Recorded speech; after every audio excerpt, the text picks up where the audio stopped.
really is fundamentally a new era in spaceflight, a new era in space exploration.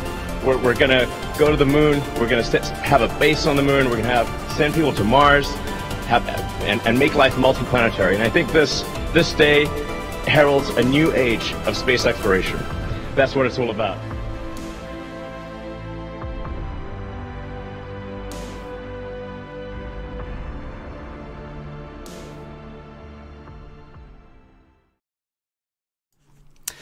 Hey everybody, welcome. A very good evening to you all, or at least a good morning, or whatever time zone you're in. It is very late at night for me, 11 PM. It looks like this could be a very big night.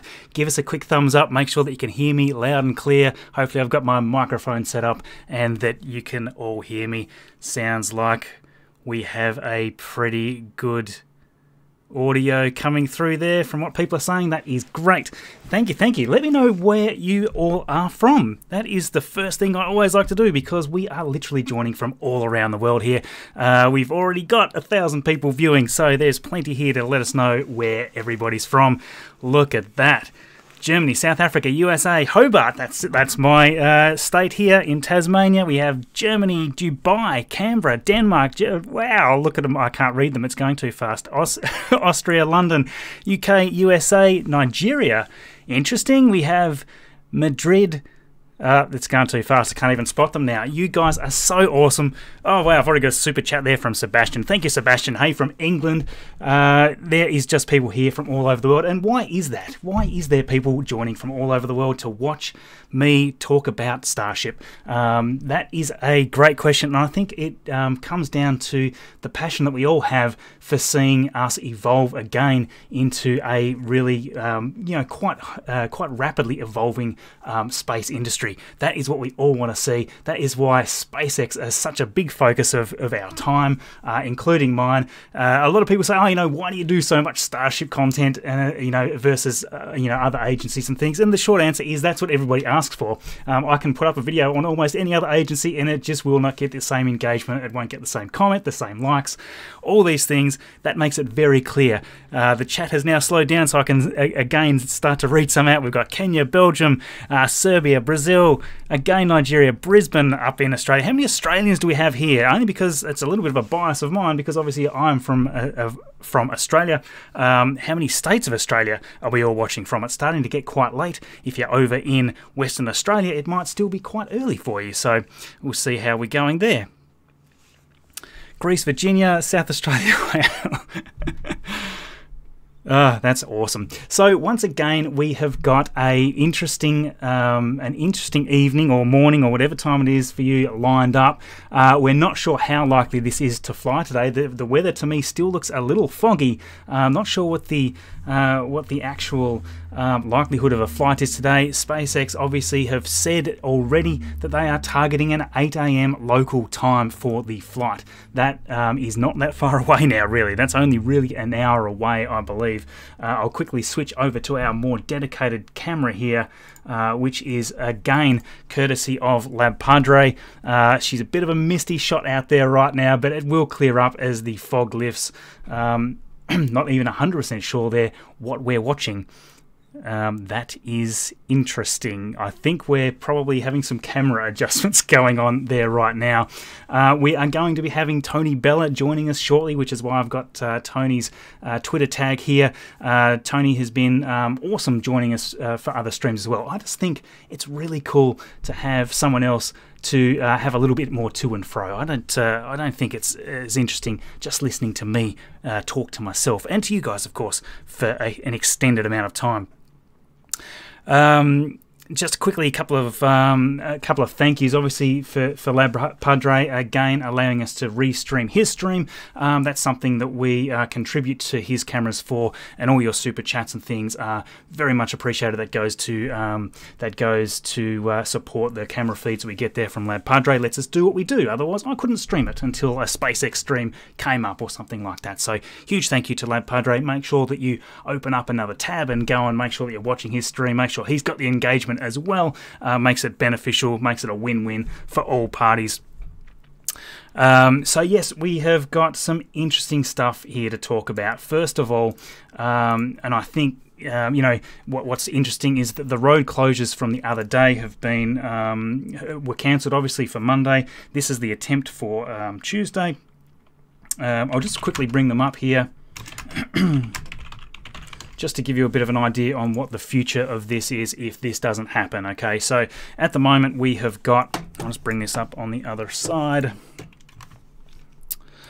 and we'll share that side of the screen. Okay, so as we can see there, this is the current listing from Boca Chica, Texas. We have got a primary date here of Tuesday, March 30th. That's the window that we're now currently in. 7 AM has really only just ticked over, and we're now looking for a road closure right up to 3 PM. Now, I don't believe that we're going to get to 3 PM. I certainly hope that we're not going to get to 3 PM. Otherwise, I'm going to be literally up all night. But what I will say is that Elon Musk has tweeted earlier today that they're targeting 8 AM for the launch, initially anyway. So if delays come, that's at least gives us an indication of when they're roughly targeting a launch. So yes, that's the current plan. Failing that, the secondary date obviously is Friday, April the 2nd, and that is going to be an even smaller launch window, which is always great. I like to see the smaller road closure times because it gives us a better idea of when we're likely to see that flight. Otherwise, it could just be any time in the next 6 hours, as an example. So we have 7 AM to 12 PM there for that road closure on Friday. I'm kind of hoping we don't get that far. I really want to see a flight today. I'm quietly confident just because Elon Musk is down there. He's already tweeting about it. He seems confident. It's just going to depend a little bit on the weather. So we will see how we go there. So yes, the mission for this day is obviously the high altitude flight test, or the medium altitude flight test, we probably should call it, for Starship SN11. That's the 11th Starship prototype that's been made. Again, these are just prototypes. I get so many comments saying, oh, these things, they're blowing up all the time, they're not reliable. It's like, no, they're not really designed to be a final product. They're designed to really rapidly iterate through many different versions of this vessel to the point where they can make these flights much quicker, much more reliably, and that sort of thing. So yes, it's going to be very interesting to see what happens tonight. Obviously, the previous Starships that have flown have largely met their demise one way or another. As an example, we had SN8. That was initially the first high altitude flight. That was actually an extremely successful flight. The reason why I think that they actually trashed a few of the other prototypes further down the line was simply because SN8 went so well that they didn't really need the other ones to prove anything else. So we sort of went straight from SN8, we had SN9 and SN10, and now we've got SN11. Further ones between SN11 and SN15, which is actually the next one to come, have been trashed. So 12, 13, 14, they've all disappeared, they've all been repurposed for something else. Some components of it, I believe, have been turned into the GSE tanks, which is the ground support equipment tanks that we're going to be seeing popping up at the Boca Chica launch site down near the new Super Heavy orbital launch platform. So yes, that is very cool. Quickly, I will just catch up on the chats here.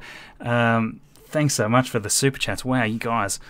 Let's see. From Trung Huang. Hi Marcus, have all the houses been sold in Boca Chica Village yet? If they don't sell, how will this impact SpaceX? I actually am not privy to the exact numbers. I know that a good majority of them are all sold. I am interested to know how that's going to roll out in the future. Obviously, SpaceX want to acquire everything in Boca Chica Village simply so that there's no risk to anybody down on site, and it's easier for them to then conduct road closures and keep everybody safe and that sort of thing. How that process is going, I can't tell you. I'm interested to know if anybody else knows. There's obviously some people that have got more knowledge that are living down locally than I am. So yes, hit us up in the comments there, and feel free to tag me on the comments so that I can see your comments a little easier come through. So yes, thank you for the super chat there.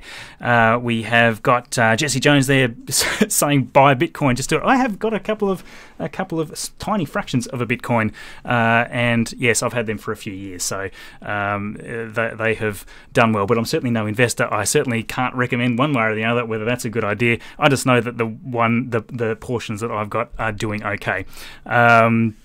Quantum Fire, I'm at work, so likely to miss, but you the man. Thank you, Quantum Fire. That is most appreciated. And yeah, so what I want to also do here, let me just quickly bring up the other little feed that I've got here just to give me more information. I'm just going to keep checking back on this to make sure that there's nothing that I'm missing from time to time, making sure that there's no... just making sure that there's no, no new information that we're not passing along. So I will be keeping an eye on that as we're talking through. Cantora Mask, oh man, thank you so much. I'm in hospital, haven't slept for 48 hours, so if you could hurry this up so I can sleep, that'd be great. I will do what I can for you. Thank you very much for the super chat. I will do what I can to see if we can speed this thing along. So as you can see, it is 7:10 a.m. down there at Boca Chica. The fog is starting to clear a little. We have got a slightly better feed going there from Lab Padre. There, it looks like we have got a clear pad. We're just waiting for any signs of any sort of ground venting or anything like that, which we would expect to be firing up reasonably soon, given that the potential launch time is 8 a.m. So we'll see how that goes.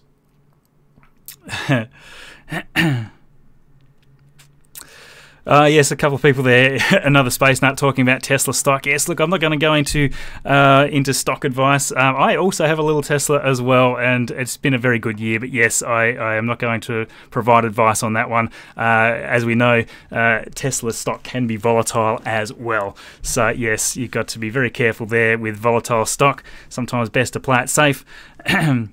And as yes, Sophie Brink there as well, one of my very amazing contributors in the quality control squad, and also part of the production is in here moderating as well. Again, saying yes, the T0 is currently set at 8 a.m. local, so we'll see how that goes. So yes, we've got roughly 50 minutes. I might actually put up a count based on that, because that is what everybody is targeting.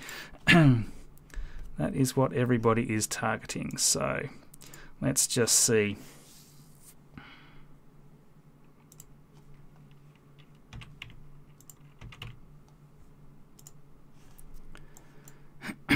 Get that going there. So we've roughly got 47 minutes to go here. All right. So thank you so much, everybody, for joining us here. It is a real treat to watch all this with you. I think I've kicked off a little too much investment talk here, so we're getting a lot of comments on that. I'm not going to go into those things.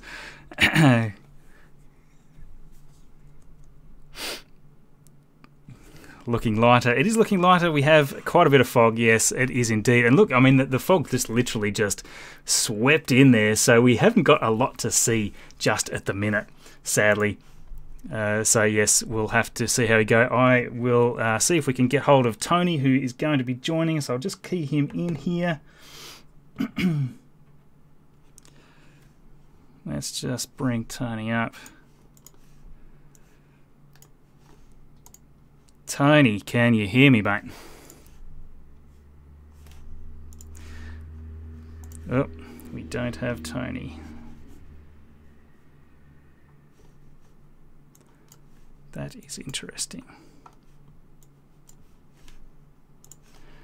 I suspect I know why. Just 1 second.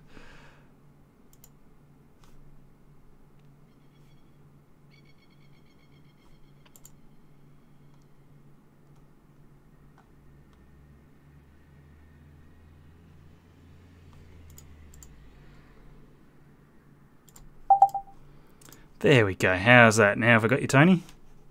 Yeah. There we go. Good morning. Sorry, yeah, mate. Oh, good. Regardless of how much I prepare, I never quite get every single audio setting right. It's one of those things where as soon as you plug everything in, everything else will start to take focus and start to take the device mechanisms away, which is super frustrating. Hi Tony, how you going, mate? What's your day been like? It's not too bad. Well, we're in lockdown. For those that might not realise, there's a little thing called COVID.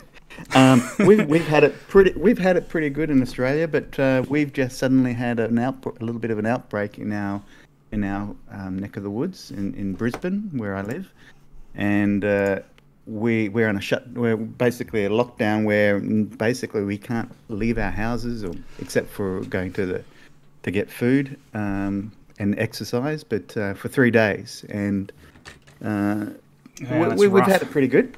But we've had it pretty good, but it's pretty severe. So the kids have been pulled out of school. So we've been lucky enough too in Australia to most of the time the kids have been at school. I think that's not so fortunate for many other parts of the world, although the kids might find that's a pretty cool thing. But anyway, enough of the COVID. I'm looking at. What am I looking at? I've just come on because we're just looking at fog right at the minute. It looks pretty foggy. Yeah, we actually could see something before, and then this big wave of fog. And look, it's clearing almost faster than you can. Like it just cleared for a second, and then wow, look at that. Now it kind of looks like what I've just been watching. So I won't spoil anything, but I've just watched the second last episode of season 2 of Snowpiercer. And that's I'll leave the next one till tomorrow night. But give it a shot if you look if you haven't seen it. But that does look very. So it's just. What's the temperature there at the moment? Is it so they're all obviously into spring, aren't they? They only started spring recently. A couple of what was it? 20 something. I'm not sure. 21st, I think. It looks like it's currently around 2023. Oh, that's actually not the right Boca Chica. We're looking for Texas. Looks like we're currently roughly. It looks like the weather's not too bad. It does look a little spotty, so it's going to be interesting to see what happens with the weather today. So I can't imagine we're going to be seeing a flight at 8 a.m. if the fog's anything even remotely like this, because nobody wants to see a flight that they can't see. I was really surprised that I was seeing that. Few people saying the launch is going to happen in an hour. Is that the talk? Yeah, that's tweeted by Elon Musk. So Elon had said earlier today, which I'd retweeted as well, that they're going to be targeting an 8 a.m. flight, which is why we've all sort of ramped up the stream time here to actually catch it. Otherwise, we potentially miss it. I imagine he must get pretty anxious at these things. So you think it's a kind of a case of like ripping the Band-Aid off and just getting it over and done with? I don't know. It's a good question, because obviously SN11 has been it's had a number of attempts already, and they're really keen to get moving now with booster number 1 testing, and they're also keen to be moving on SN15. That's still got a way to go yet, but yeah, I can't help but think that this is kind of the last in that series of the initial prototypes. So we had 8, 9, 10 and 11. They've all done that similar flight altitude. For those people that are already asking, the flight altitude for this is around 10 kilometers yet again, as far as we are aware, and that is really indicative, I think, of the fact that they've got this series of prototypes that are all made to test that similar flight profile, that similar altitude, similar flip and landing style. So I think that after this, we're going to definitely see some higher flights, some more interesting changes to the flight pattern. So yes, this one's going to be interesting. I'm still super keen to see SN11, of course, because we haven't seen one survive entirely yet. We had the SN10 Starship prototype land, and that obviously actually did touch down technically, but it touched down so rough it squashed all of its legs, and then subsequently exploded several minutes later. It had definitely had a bit of a leak going on in some regard, and yes, that was the end of SN10 as well. Quite an impressive explosion, though, I will say. Some of the slow-mos from Cosmic Perspective and a few of these other incredible people down on site, Tim Dodd, caught some amazing slow-motion footage of those explosions, and you can really see the entire nose of it sort of crunch up. It just really concertinas up, so it's quite interesting.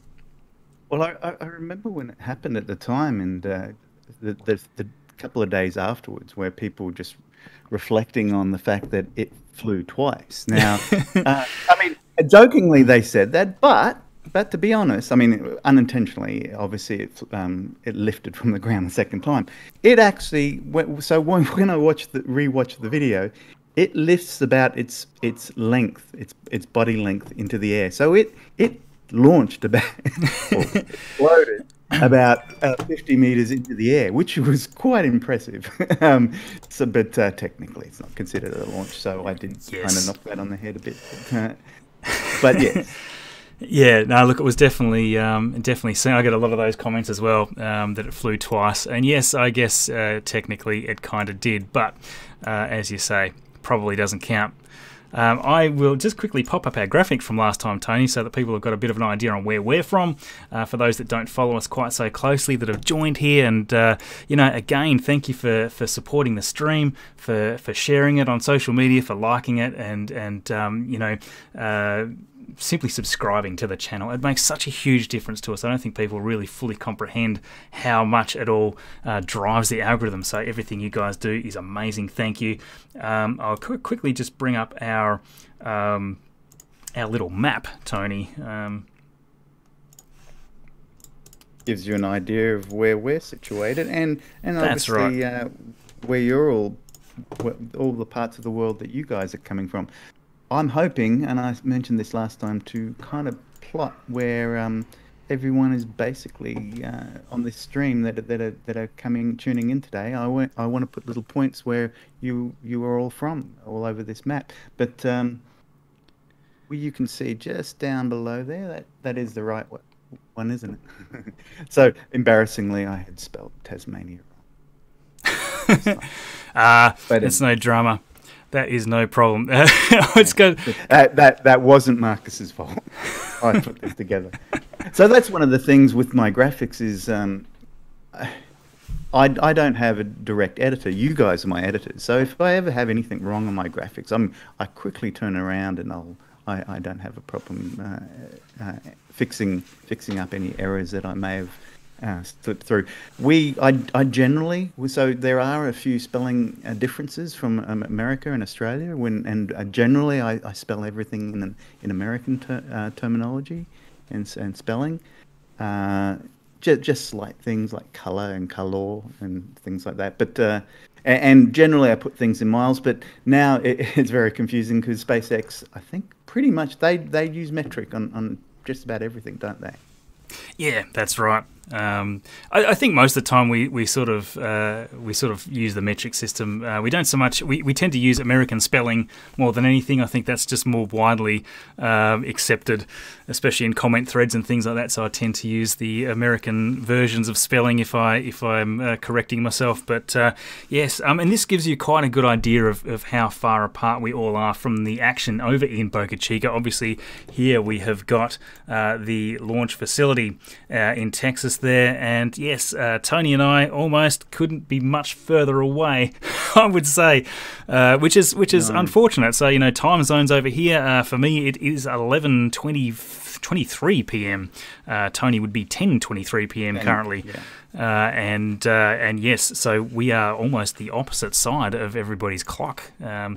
So yes. Well, you can see there. Oh, sorry. You can see there the distances that everyone is from Marcus. London. What do we got there? That's 17,000 kilometers. Boca Chica is almost 14,000 kilometers. So yeah, we're we're pretty distant from everyone here. Yeah, that's exactly right. And yeah, I'm just laughing at some of the comments because it's like, where did the tree go? It's like, is the camera blurry? It's like, I think there's just an extremely thick fog rolling through the whole site right now, and we're getting some glimpses. Although I will say that the camera does seem to be jumping in and out of focus a bit, so I don't know if Lab's got an issue going on there just due to the fog with the focus.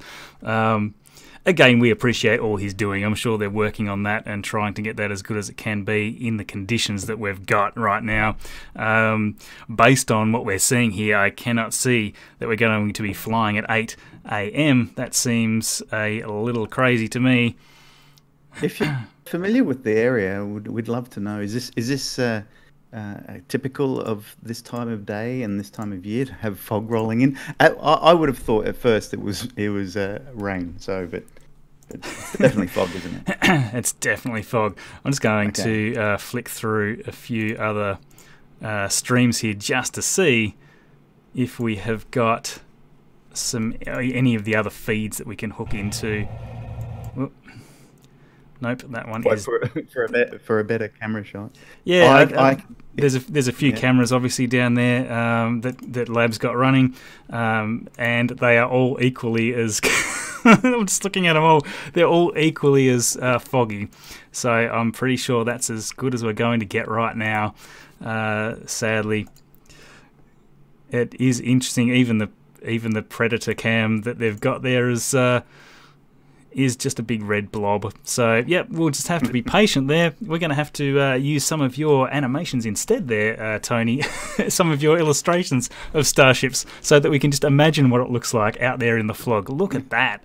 And actually, you can almost see these huge, big waves, just waves of fog just passing over and clearing and passing over and clearing. Look at that. That is crazy. Now one thing I'm curious on is why SpaceX don't have a 24-hour feed themselves. Is it's just something they don't need to do because everyone else is doing it? I think that might be the case, but I wouldn't be surprised. And look, here's the thing, and why we all are so keen on live streaming these events. Even before, I guess, we would normally stream something like a Starlink launch or just a typical Falcon 9 mission. And that's simply because we have, firstly, we have the access. Secondly, SpaceX don't go live with their feed for quite some time. Basically until right before the flight, only a few minutes before the flight. Right. Yeah, a few minutes. Yeah. Which I find a little interesting. You'd think that there would be maybe a feed, maybe an hour before or something, just so that people can hook in. And obviously, anybody that is chatting away to me in my private Discord here, feel free to give me any updates on what's going on here with. In fact, they shut down their feed last time for the SN10, but it was not. A lot of people assume that that SpaceX didn't want to show the explosion, but they actually just shut down the feed because that was when they normally shut down their feed. Because the RUD happened some 8 minutes after the initial landing. So as far as they were concerned, it was also it was a successful landing. Exactly right. So yeah, I mean we're getting information here that the recondenser has started, the farm vent has started. So really? Yeah, not that we would be able to know. How do they? So and then try venting 10 minutes before. So we could have try venting. We could have a launch right now. And we wouldn't even know about it. So let's hope that we get some better visions than that. Well, obviously, as far as data is concerned, and any feedback they get, that's all. It's all. All on computer, so they could do this at night. They don't, but that's right. But they do like to. I think there is a showmanship about it that and they probably definitely see what's going on. Yeah. So I'm curious to see what's going to happen in the next half hour. But yeah, and just to describe a little about what we should be seeing, which is it's actually quite funny that we're trying to describe this when there's really nothing there to see. Currently, Starship SN11 is sitting on test stand B, so that's the second of the two. Test stand A is sometimes used. This one I think was used for SN9. I forget. SN8 I think was on test stand A. And then I think they've been. I think that you might find they've been alternating. So yeah. SN10 was on stand A. I'm not even. Are they officially called that? I started calling that Launchpad A and Launchpad B in my graphics, but at the time, nothing was ever confirmed on that. But well, Test Stand A, I think, was always called A, or some people were calling it Test Stand 1 for a long time, and Test Stand 2, it was simply just because the first one was there first. So Test Stand A was the first one to be built. Test Stand B sort of got constructed later on, and that seems to have had a little bit more intricate development of a lot of the feed lines underneath the concrete and that sort of thing. I'm not sure. I haven't been following that so closely, but yes, so we should, if we were to be able to see anything, we would be seeing the Starship there on Test Stand B. So that's what we're looking at. That's what we're trying to look at. The obviously there's no payload for Starship. There's no reason why there's any risk of payload loss, anything like that. These are just prototype flights. The idea is that they're fueled up just enough to do their full ascent, and then they essentially flip.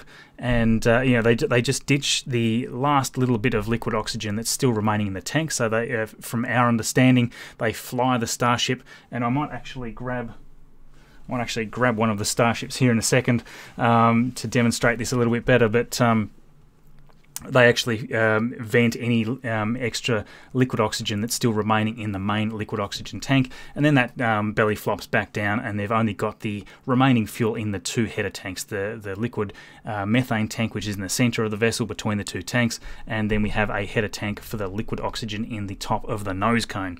So those are then used for landing. So that's the flight profile. We don't expect it to be that much different from 8, 9, and from 8 and 9 and 10. We expect them to be very similar. In fact, if I just bring up the SpaceX website quickly for you.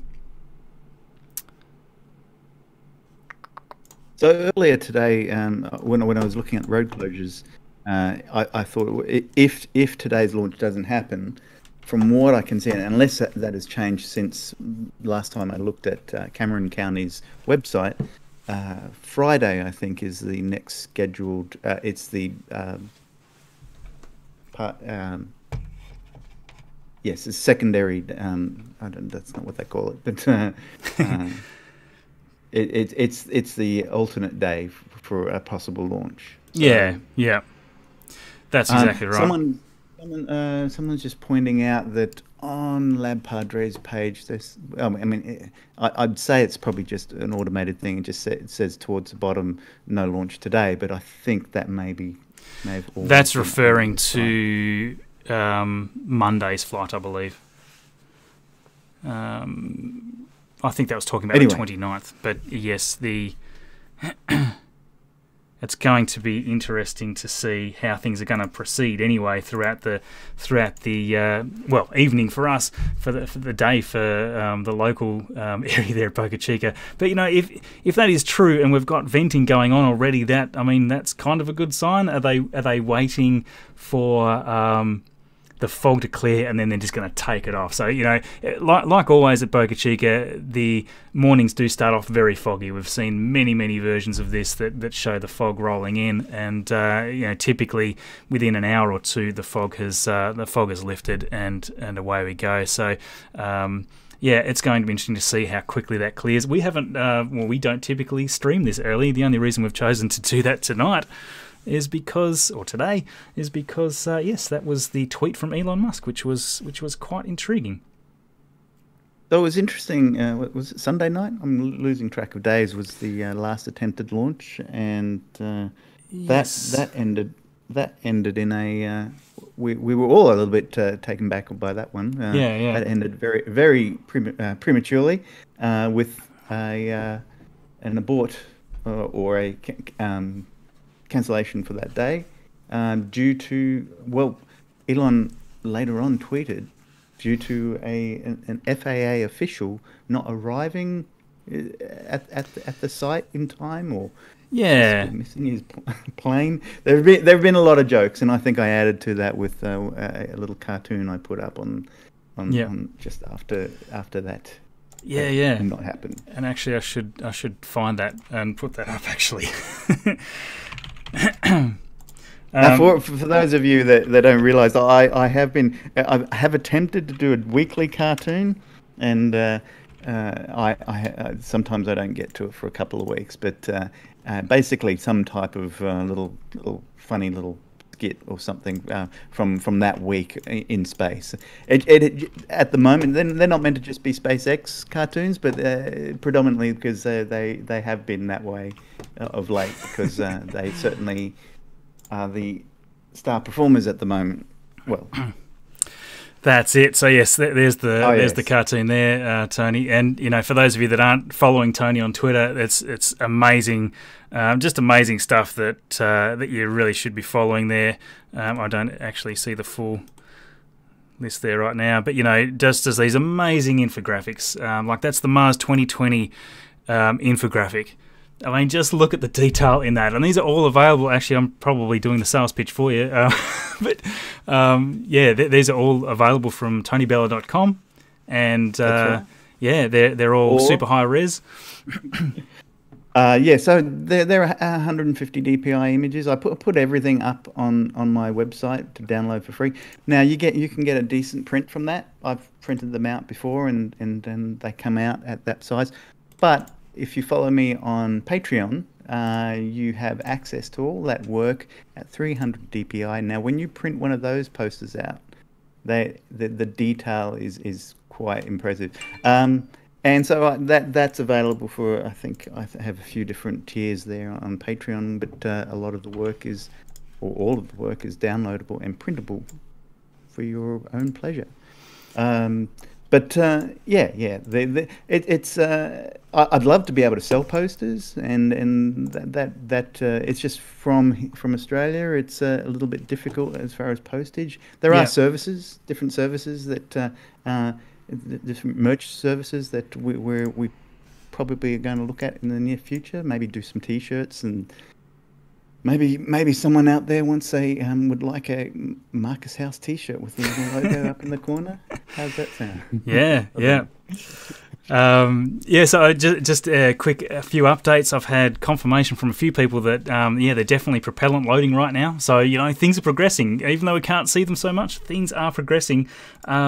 So man, I hope this fog lifts. It would be very strange for them to do a flight. That would be. I'm seeing something. So on Lab Padre, it's another feed. I'm just starting to see.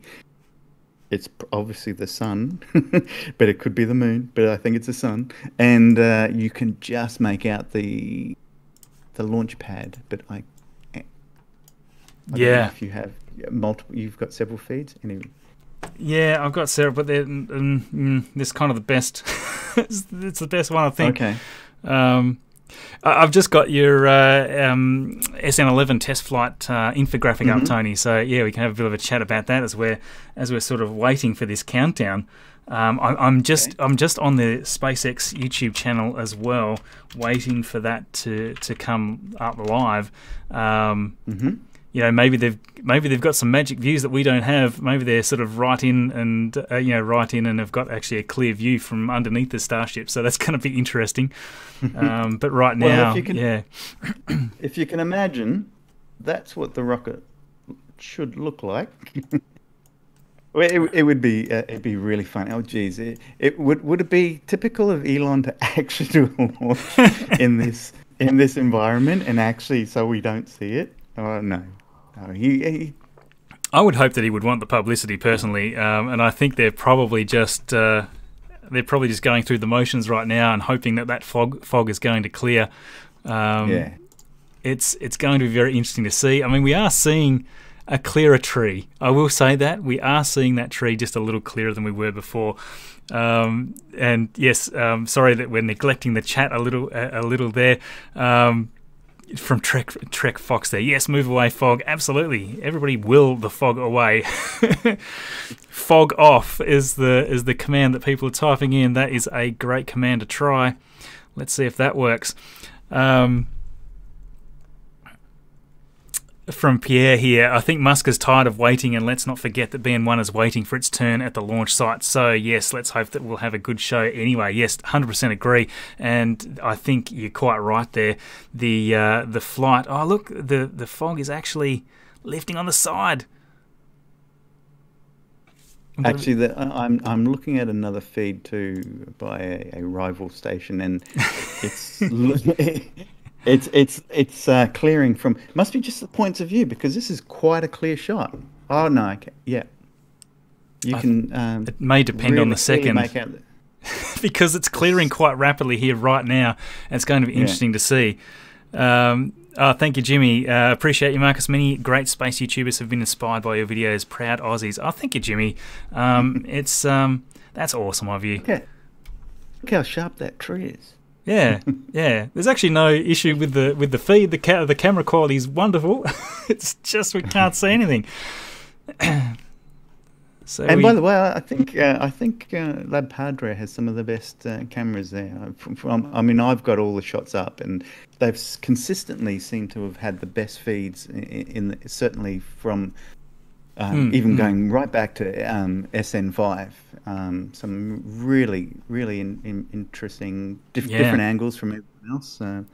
Yeah, look, we can see a slight hint of Starship. Look, we can see it. It's there. It's still there. I can see a Starship, yes. Turn on the fog lamps. They might make it worse. Wow, look at that. We can actually see the venting too. We're starting to be able to see a lot more detail, so we can really start to study what's going on instead of just kind of guessing at it. You know, as soon as we start seeing some frosting and stuff, we're getting very, very close. It's hard to really predict when the launch will be, but you know, the countdown is on. Let me just quickly get a quick update from everybody. Oh, we have a SpaceX stream up, do we? We do. Really? I think we do. Hang on a second. Let me key that in. Let me key that in. If that is the case, they wouldn't normally go this early either with their stream. No. So, you know, that's a good indication to me that they are going to attempt this. It's getting exciting now. Let me just while we're chatting away here. Oh, look, the fog's rolling back in. Go away, fog. Let's quickly just update my template here for the new stream.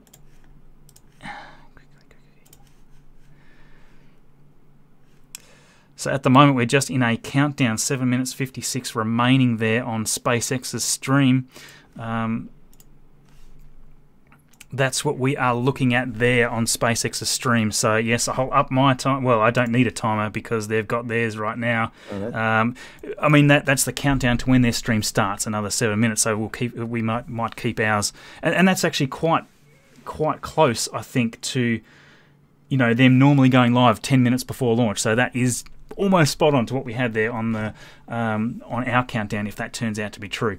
So yes, this is not a live shot of Starship, but that's what it would look like if you could see through the fog right now.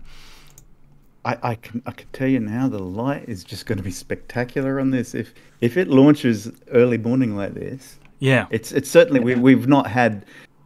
I don't think any of the SNs have launched in this early in the day. They generally seem to they follow a pattern. They certainly seem to do their static fire tests in the morning, but most I think all of them have happened mid-afternoon or late afternoon. Yeah, we can sort of see Labs kind of move the camera a little bit to get a slightly different shot by the looks of that. The fog's clearing again. It sort of came back over really thick. So it's interesting. There is an area, is there not, where several cameras are mounted together by different YouTubers? Is that right, or that they just pick a spot in the bush? I believe they've got a designated spot now. It's actually quite interesting because almost everybody's got almost an identical shot from the same perspective almost. So that is interesting. That is interesting. But yes, what have we got here? I can't see the rocket. Your camera's some problems. Yes, there is some camera problems. We can't see anything. Well, technically it's not our camera, but It'd be great to have it. Wow. Which is doable. How about setting a camera up there and we can remote operate it from here in Australia? Yeah, yeah. I'm also being told we've got TJ wanting to pop in for a chat too. Let me just see if I can bring. I'll see if I can get TJ on the line. Can you hear me, TJ? Maybe not quite there yet.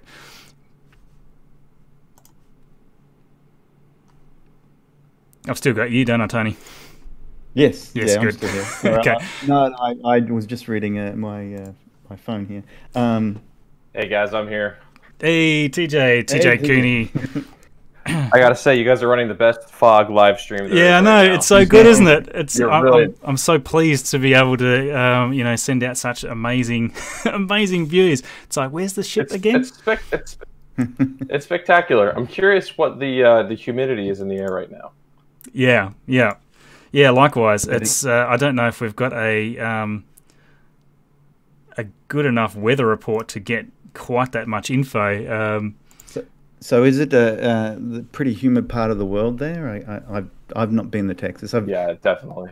Yeah, I've been to Cape Canaveral, and that was in the middle of summer, and I don't think we get pretty humid weather here in Australia, in the north part of Australia, but I'd never experienced humidity like that, and it was you could almost swim in the air. It was that thick.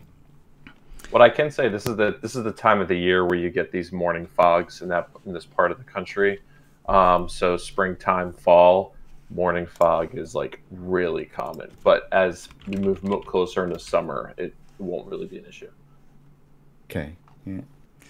Look, all indications are, I'm getting a lot of messages right now. This is super exciting. A lot of messages saying that everybody's gearing up for this flight. So, although we may have a lot of fog, maybe SpaceX have got some cameras closer by. Maybe there's some that are elevated just outside this fog level. So who knows what we're going to see. I'm really excited to see it, whatever it is that comes up. Got Jesse Jones there. Hi, Jesse, saying it's 60% humidity at least. Not sure where the information's coming from, but if that is true, that is pretty extraordinary. We have got so many comments here saying it's talking about the fog. Some venting is visible across the entire area. Now, for them to go this early, I would have imagined that sometimes they kind of need quite a few hours to prep, but they would have been doing all that in the early hours. Yeah. And one of the more early things they do is the flight termination system, and that seemed to be part of the problem, at least on Monday's attempt. I'm just trying to keep an eye on SpaceX's stream for when that comes back. I'll tick back over to that in a second, because really we can't see a great deal here anyway. Let me just bring that up just so I don't accidentally miss 2 minutes 15 seconds. I'll watch it for you, Marcus. I'll let you know we should toggle over. Yeah. I've just toggled it over there because we probably can't see much from Lab's feed now anyway. As soon as this ticks up, we will be all go. So TJ, which part of the States are you in? Washington, D.C., so it's like the mid East Coast part of the country. We actually, Washington, D.C.'s nickname is Foggy Bottom because we also get a lot of fog. Okay. So, but yeah, in the States, especially when you're near the Gulf, there's a ton of fog, and also like near the Chesapeake Bay. But lots of experience with that. I guess you guys don't get much fog out by you. Not really. I mean, the thickest fog I've ever experienced actually was in San Francisco, which I thought was really freaky. Middle of summer, and in fact, the coldest I've ever been in my life was on the bay, going over to Alcatraz on the bay in the middle of summer, and it was freezing. But anyway. Yeah, wow. I've been on that trip before. The only places in the US that I've been is San Francisco and Los Angeles. That's basically it. And that was an eye-opener for me. Flying into Los Angeles for the first time, it's like flying over this gigantic motherboard or something like that. It's just grid, this concrete grid. That's incredible. You know the opening scene of Blade Runner? me going in the evening into LA was like that. It was literally like that, and that is an opening scene flying towards in Blade Runner into LA. But it was like I was on the set of Blade Runner. What's cool when you fly into LA, if like for me, when you come from the east, I always try to get a window seat on the left, because on the approach in the LAX, you do fly right by SpaceX. And so you can get a cool view of the airplane on the left-hand side. I'm not sure from your end if they still loop you around and have you approach from the east. But fun fact, everybody, when you're flying to LA, try to get a window seat on the left if you want to see SpaceX. Yeah. Oh, that's cool to know. And I've actually been told that a couple of times, I think. It's great to have some of that advice. SpaceX's stream is just kind of still sitting there waiting, so I've just switched back. I've actually got both simultaneously on my screen so that I can quickly transition to the other as soon as SpaceX's stream comes up. I'll quickly toggle those so that I can quickly see what's going on across both of those scenes. The fog is still rolling in and rolling out like crazy there from Lab's feed there. I'm assuming it's the same scene from every other camera that's streaming this, seeing all the other streams that are running away. I'm assuming it's the same views, just constant fog, unless any of them are more elevated maybe, but I don't reckon you'd get out of there that easily. Thank you for the super chat. That is awesome of you. El Hungaro. Rock on, Marcus. Thank you, buddy. Marcus House, what are the chances? The chances of flight seem to be pretty good because, I mean, they're gearing this right up. There doesn't seem to be any wind that's a problem. Are they going to launch in the fog? That is the big question. I would say they're probably sitting in a holding pattern right now. Well, you'd imagine that they will hold until the fog clears, and so I'd imagine that they wouldn't begin tri-venting until a certain, because there must be a certain point where they then would have to launch. But from a test flight perspective, you do want to try to film this from every angle. There are tons of sensors on board that they are recording, but you need to see what's going on from every angle. If this was if this thing was operational, not in a test phase, I think that this would be a problem. But since this is a test flight, they're going to want to have eyes on the booster. Yeah, you would definitely think so. You want to have all that great footage to capture this from every angle. Make sure that you've got all the data you can. It's a little hard to tell. Obviously, we can't see. As soon as we see a tri-vent, that we're very close at that point. The problem is, of course, we can't see anything much of too much consequence. But as soon as we sort of see a tri-vent, we're sort of just just minutes away. So we may have already had that happen.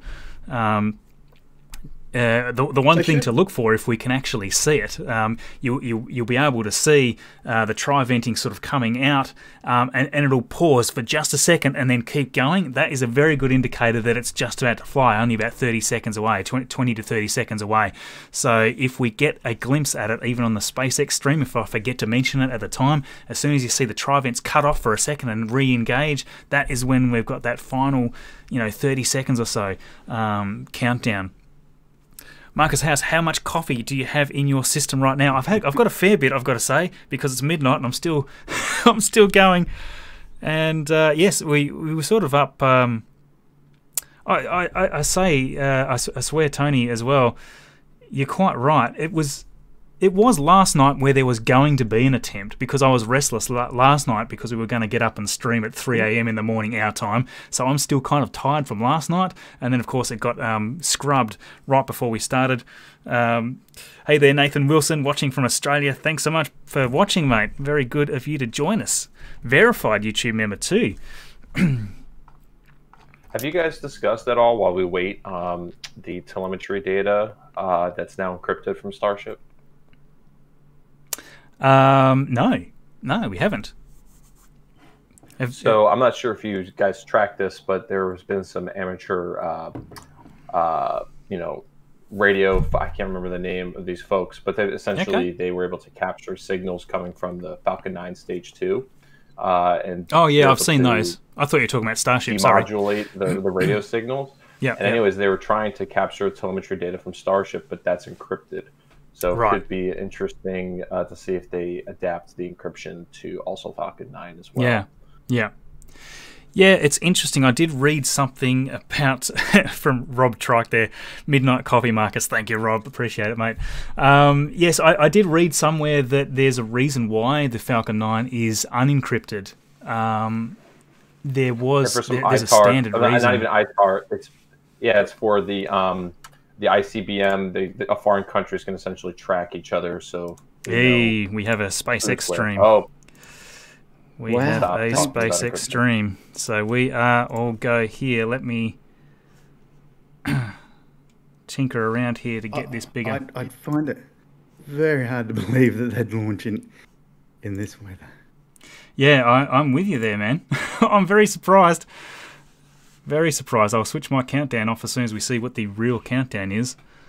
I mean, for those that think that it's just a computer graphic, I guess they'd be saving saving a lot of money in rendering just to have a foggy landing.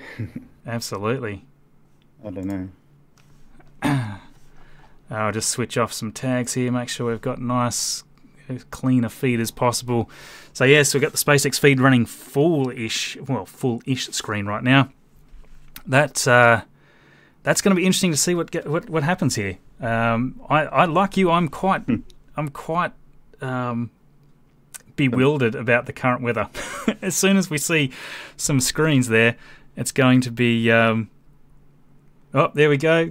There we go. We are live, and we are slightly. We'll ditch our clock because we are slightly ahead. So we'll stop that. Now, someone just posted. I missed who it was, but they just posted. Oh, we have some SpaceX chatter going on. Weeks ago, we launched number 10. Might be best to bring up the SpaceX feed in another tab. Cameron County, Texas. I might sit back. For today's test, we are counting down to launch of Starship number 11 to a 10-kilometer altitude in just under 4 minutes from now. Now, as with our last test, today's flight is to gather data on using flaps to control Starship as it descends back to the landing pad before lighting its Raptor engines for touchdown.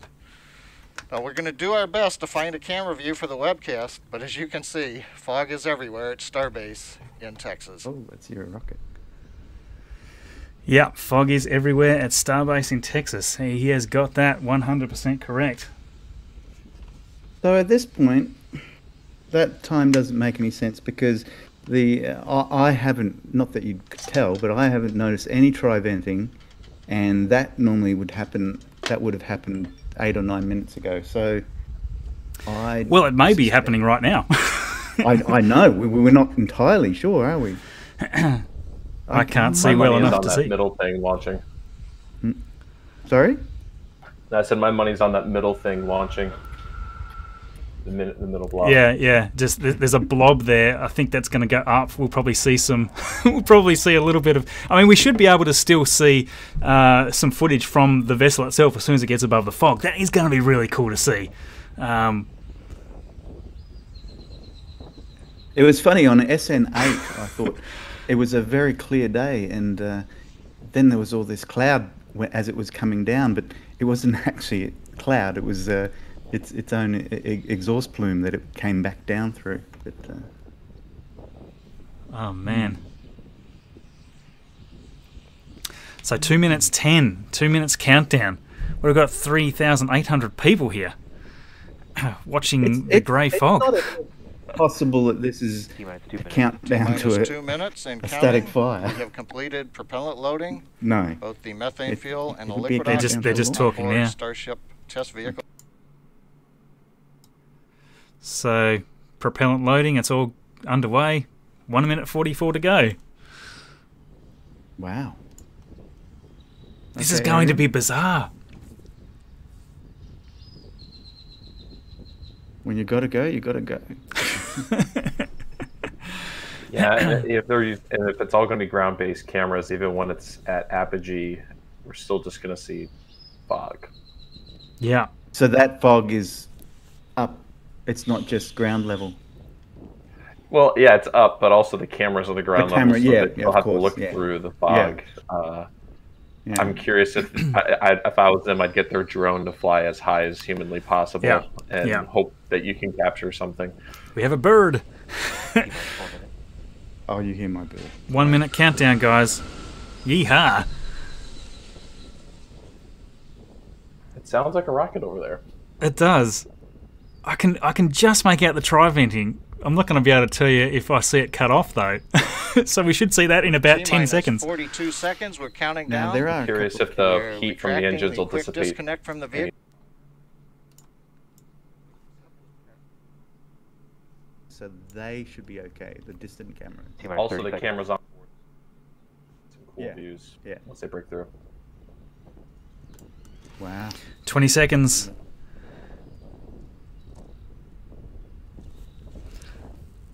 $15. 10 seconds. 10, 8, 7, 6, 5, 4, 3, 2, 1. It's Oh, it's it's up. liftoff. It has lifted off. All right. Okay, yeah, I bet we're gonna ride her up all the way. Wow, that is a lot of nothing. Okay, there's a beautiful shot of the engines. Wow, look at that. That's the cleanest shot of the engine bay we've seen, isn't it? Really crisp. Oh, there's a shot of the Plus tank. 33 seconds. Wow. Oh, too. Starship test vehicle number 11 ascending over Starbase in South Texas. Yes. 1 kilometer altitude. Yes, yes, yes.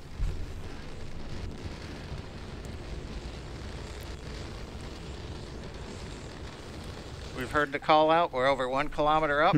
Oh, wow. Views from the external camera on Starship number 11 looking back towards the Starbase facility in the fog in South Texas. Wow. That's actually a beautiful quality stream too. The engines are looking really, really good. That Yeah, bit they of look flame really that we good. saw The above fire there either. before it was gone. You know, it was a little flamey, but that's now gone out. Color stream looks good. Yeah. Last time there was a bit of green in there. And it ascends so slowly, and they slowly ramp the engines down. So what we're going to see is one engine cut off, then the second, and then finally that third. So we'll come up to the first engine cut off here in a moment. Wow, there's a lot of fog down there. Look at that. Yeah, what we're seeing is actually the light from the engines reflecting on the fog. Yeah. 4 kilometers altitude. 4 kilometers altitude, that gives us a bit of an idea. We'll have to go back and map some of T this. plus 2 minutes. We're getting ready to shut down the first of the 3 Raptor engines. So, So yeah, you'll see one of these Raptors move away out of the way like that, just so that the others can't gimbal into it. So there's the first engine cut off.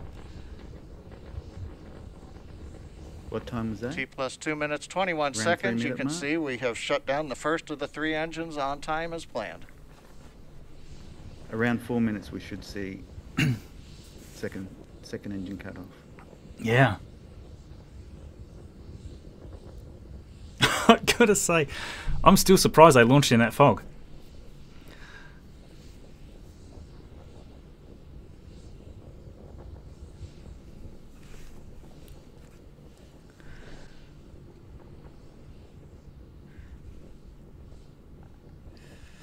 That's beautiful. Sun, that sunrise lighting up the plume there. Plus 3 minutes, continuing to climb on power of 2 engines. We're Gorgeous. past 8 kilometers. Come on. Oh, I so want this to land. What do you think? Put your bets in the comments. Is it going to land?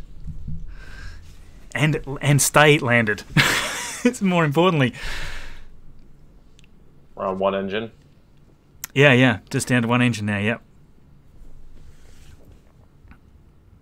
Oh.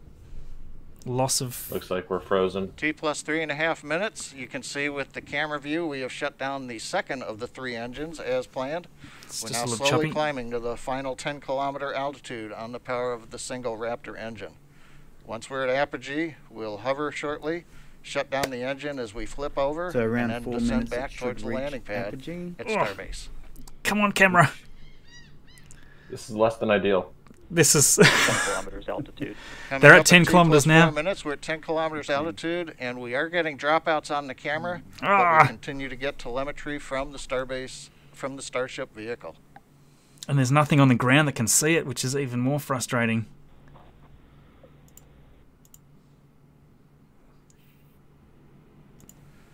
While we're waiting to reestablish right video now, connection 4 with the minutes, vehicle, they we should have shut down the should be third of the reaching 3 apogee, Raptor engines as planned. And they'd be We're down now to a beginning single the engine.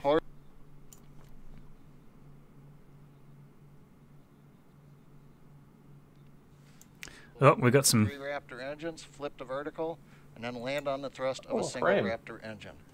Okay, About so 4 minutes 40 seconds and counting, and it looks like we've got some camera views back again. Fuel will be transferring to the header tank. we're now descending, and we've got some of those nice views there of the. Kilometers altitude. Oh, we're down to 6 kilometers already. This is going to all be over very quickly at this point. Oh, come on. 5 minutes, we're passing through 5 kilometers. A nice view from the exterior camera. That's a showing great one of the shot. Flaps on the Downrange, Starship cross-range test control vehicle air number support gear. 11.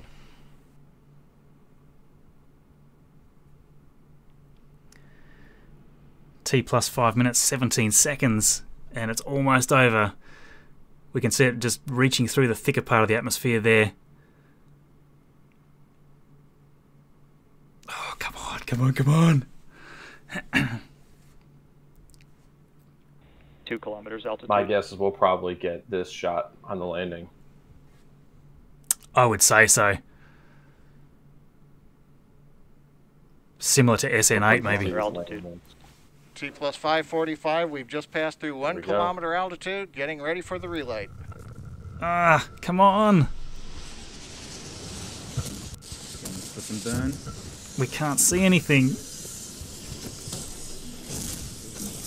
Did that? Oh, it's paused. It sounds bad. There's explosions. Sounds great. There's explosions going on. I just quickly had a look at Lab Padre's feed, and there's a bit of debris floating around, but we can't see any more than that. Oh, man. Yeah, I just want the Tim's feed, and there's stuff flying everywhere. Yeah. Yeah, there's stuff flying everywhere. I mean, it's equally horrible footage. You can't see anything but fog. SpaceX haven't said anything yet. The question why they went so early.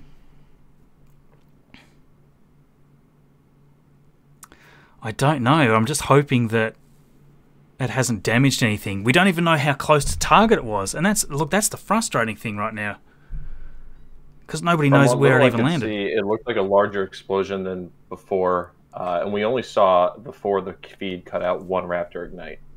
Yeah. That looked like that to me. Right now I see a paused single Raptor Yeah. igniting. Yeah. No, this one definitely Back hit the with ground you. hard. As you can see from the frozen camera view, we lost the clock at T plus 5 minutes 49 seconds. Looks like we've had another exciting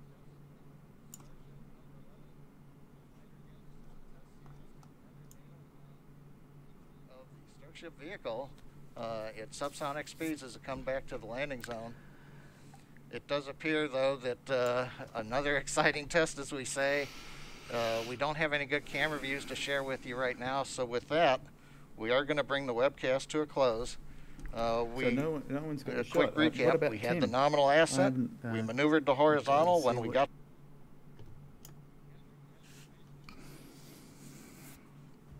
Yeah, we did have good views outside.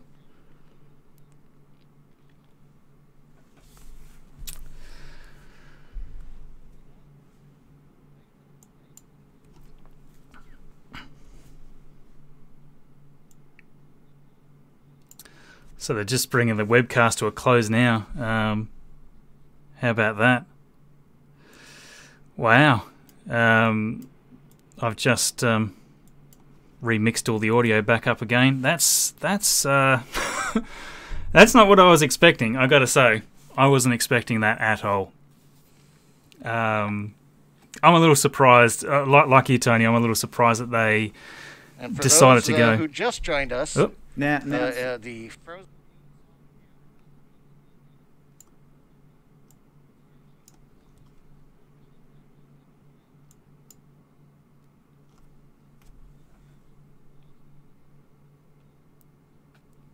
Yeah, bummer.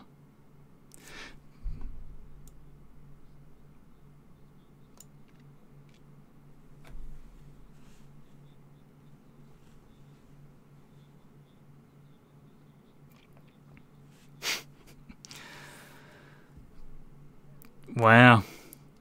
So yeah, they've just ended the webcast there. Sorry if you were talking there, Tony. We might not have been hearing you.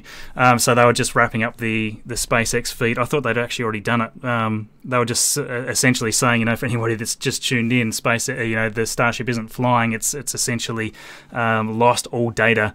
So all data from the vehicle, he said, has been lost. So yeah, look, I mean. We don't have anything to replay. We can't even diagnose. We don't even know how hard it hit the ground, whether it hit the ground on target. The most frustrating thing is everything okay on site? Did it hit the landing pad? In which case it should be okay. Is Starhopper still alive? That's the thing. Is Starhopper still around? Has it done any damage to the orbiter launch mount or any of the other things that's being worked on down there at the launch facility? We have got no idea. Let me know, everybody, what you think in the comments. This was a really bizarre one. I don't know. What Marcus, do you guys think? The only silver lining here is that Starhopper didn't have to watch another friend die today. It didn't. It didn't, unless it landed on its head, in which case, we don't know quite yet. Thank you, Ian. I wonder if they had to trigger the FTS on Starship.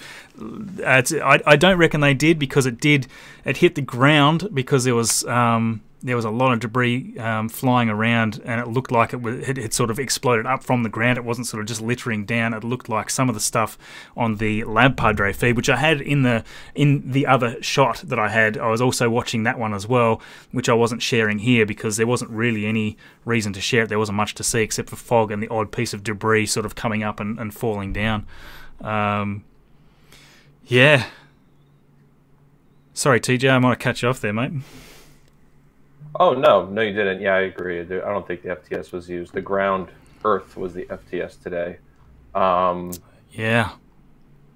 Wow. Oh, man, that's really disappointing. We didn't even get to see some views. We can't diagnose anything. Even normally in the upcoming video, we'd be talking about what went wrong. Did it fail to light up one of the engines? Did something, we don't know anything. Literally don't know anything about what just happened, which is really... that's sucky, I've got to say. I was hoping to be able to at least diagnose what might have gone wrong. So that's a real bummer. We're going to get a bit of an idea. A few people are asking, can I rerun Lab's stream there? Let's see if I can just rewind this, because that'll give us just a little bit more information. I was going to ask the same exact thing, Marcus. It's a little hard to get it because we don't have anything to go on. I'm just scrubbing back on a few of the other feeds to see if there's anything that anyone else has caught anything. I'm just trying to see if there's... Oh yeah, so it was around here, right?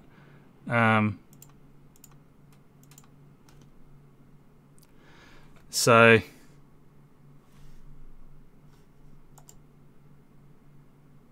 we see a flash and we see some debris. That's pretty much it. And all I was seeing on my screen was exactly this, and I'm saying, obviously there's been a big explosion because there's pieces of debris floating over the camera everywhere that we can see. And that's basically that's the end of the event. Well, I might be able to get some sound on that actually. Just one sec. Let's see if we can get some audio there on that stream. Okay, so I'm seeing through another video some really patchy fog. You can hear me, right? Yep. Yeah. So it looks like Starhop is still there. I suspect it looks like it has not crashed at all on the landing pad. From what I can see, and it's very hard to tell, it looks like it has not crashed on the landing pad, and there seems to be splashes coming up. So my guess, that swampy area or the marsh area around it.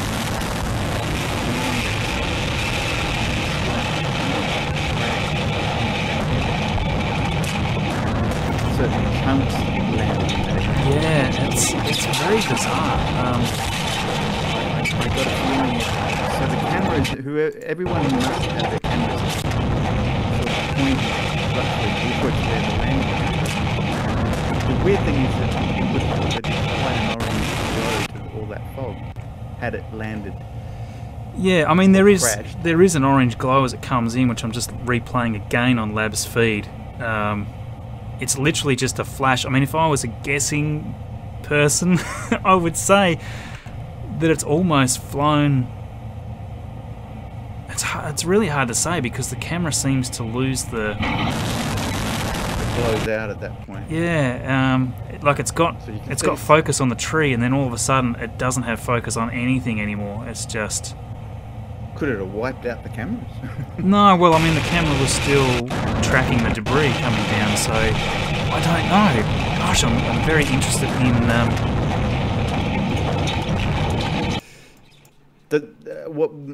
If you missed what I was saying before, what I find very odd is, so this has happened. What makes life very difficult for them is to analyze exactly what happened through video footage, doesn't it? By launching in the fog. Yeah, we don't know anything. I've just turned. Sorry if I was blasting everybody's eardrums out a little bit there with the lab stream audio. Might have been a bit too loud, as people have just told me. It's like, that was way too loud. Yeah, sorry about that. I'll turn it down now that we've gone over that. I just thought we might get a few clues from the playback. But yeah, look, I don't really see. Even now, I'm sort of hoping that the fog's going to clear just a little so that we can see just a bit more. But I don't know how much information we're going to get tonight, I'm afraid. See, the camera's still happily pointing towards that same location. Yeah, the thing to monitor over the next few hours is when the fog lifts, what's the debris field look like? And I think that's going to tell us a lot. Yeah. Online, there's just some rumors, a lot like what Tony was just saying, that it did veer away from the landing pad. But obviously it's not clear if it exploded on impact or prior. But it's just hard to say. I think even in the next hour, we're going to learn a lot as the fog continues to clear, and we'll see where debris is, or the lack of debris. The tank farm looks unscathed. It looked like it happened. I'm just picturing where these shots were from. It looked like it happened, away from the actual launch area, and I'm suspecting that it may have come down in the marshlands around. I think they're like marshlands around the. Just north of the pad. I'm curious. I mean, I think we discussed this before. Would they, for safety reasons too, once it had, would they still do the FTS? Would they still detonate the system, even because that would mean there'd be live ordnance out there somewhere that they have to retrieve? Yeah, I don't know. That is actually a very good question because, and like people are saying, it seems like a real waste of a Starship. We've got no data, we've got no video. Hopefully, SpaceX at least got a lot of data from the from the flight. Obviously, they were able to capture all the stuff, make sure it was happening at altitude correctly and that sort of stuff. But that last flip and landing. And as a lot of people are saying, and I was listening to this as well, it didn't sound like it hit the landing pad. You'd sort of expect to hear that sort of sharp sound. It seemed much more, it just seemed much more of a dull impact than you would expect if it had have hit the landing pad. And I think it's going to be interesting to see where it's landed. And another thing, because Lab Padre and everyone's still broadcasting. Yeah. you would suspect you would see flames still from the debris. If it hit water and some of that area might be fairly deep, maybe the flames were extinguished fairly quickly. Yeah. That's why we're not seeing an ongoing glow or flames. Yeah, I mean, it depends largely how, if it impacted very hard and it literally has split up into thousands of pieces, then it would just be a fairly wide debris field, and a lot of the any of the fuel would have already sort of dissipated, you would think. So there's a couple of people saying that the word is that the flight termination system was used. I don't know where that's coming from. It sounds like Tim Dodd's thoughts are that the flight termination system was used. We didn't really get audio from the SpaceX feed. That's the sad thing. Many of the other people that are making their own recordings would probably have better audio capture of what had happened, and that would give quite a few good clues there. For anybody that's just joining now, SpaceX have just flown and crashed the SN11 test vehicle, but they decided to fly it out of this very thick fog, which you can see right now, which to me is still a little bit bizarre. So we don't actually know. We know that it exploded. We don't know whether it landed, whether a flight termination system was used, or anything like that. All we know is that it is definitely no more, and we're still a bit bewildered by what we've just seen. Now, yeah, as just far so as you the guys. flight, Oh, go ahead, Tony. I was going to say, just as far as the flight termination system is concerned, it appears that the launch site seems to be unscathed, so that the SN11 wasn't on target coming back towards, I guess, the landing zone. So quite possibly they did self-terminate. I mean, we know that it was close enough to see a reasonable glow there on the Lab Padre feed, at least. So we know it was close. It didn't sort of land way back behind the cameras, so we know it was somewhere in front of the camera. Or, well, maybe we don't, because maybe I guess if it was coming down behind cameras or something like that, it would still make the entire area glow as it exploded, and it would be a little... The tree's fine. The palm tree's fine. Yeah. Eric Berger on Twitter is currently... he's speculating that the belly flop maneuver did not go as planned based on photos he's getting right now, and it appears that the photo broke apart well above the ground. So as folks know, Eric Berger is a bit of a SpaceX insider. I'm not sure where he's getting this information from, but typically he's pretty close to being spot on with some of these predictions. So again, they're still yet to be seen. I just replied to him. Sometimes he gets back to me. Yeah, and look, we've seen a number of issues with the last few flights on the Raptors, and I think that's why SpaceX are just so. And I think this is probably a good indicator of that as well, that they've actually decided to fly in these conditions, where they really want to get to SN15, I think, and a lot of the reason for that, I believe, is because the design of the Raptor and the flow of the fuel and oxygen into the Raptors has changed in the thrust puck area of the SN15 and forward Starships, to the point where I don't think they were confident that they could actually get these versions, these particular iterations to do the job correctly. We've seen constant issues with the Raptors flaming out and various pressure feed issues and things like that. So that's going to be interesting to see. It'll be great to get some more official word. I'm almost expecting a tweet or something from Elon Musk to appear. Let me know in the comments if you pop something, if you find something pop out. Lots of people saying FTS as well. There seems to be a lot of people saying that it was FTS. The interesting thing is these cameras are set quite a distance back, and I'm watching one of Tim Dodd's feeds, and there's definite big splashes happening really close to his camera. So I suspect if that's the case, it would quite way off course. Yeah, one of his cameras is locked down on that deck, and it's a telephoto. So, but you're right, Tony. That's appeared from his feed that it landed further, it came in further north. And something I'm now thinking about is, what is this going to say about the FAA oversight right now? From the outside, it appears they've been a little bit more liberal in terms of oversight, whether people like to hear that or not. But the data is going to say a lot here. And if this did veer far north, which is like the complete wrong way you want this to go, if any way you want this to go east or south where there's no man's land, it's just going to be interesting to see how this develops, since north of the pad is extremely populated. But hopefully we'll see that the in-flight abort system, whether they use the FTS or whether they did they were able to guide it in and crash it properly, worked. That would as planned. that would maybe be their argument, was the flight termination system worked, and correct. Crisis of well, assuming everything's safe at this point, but and some level of delay here.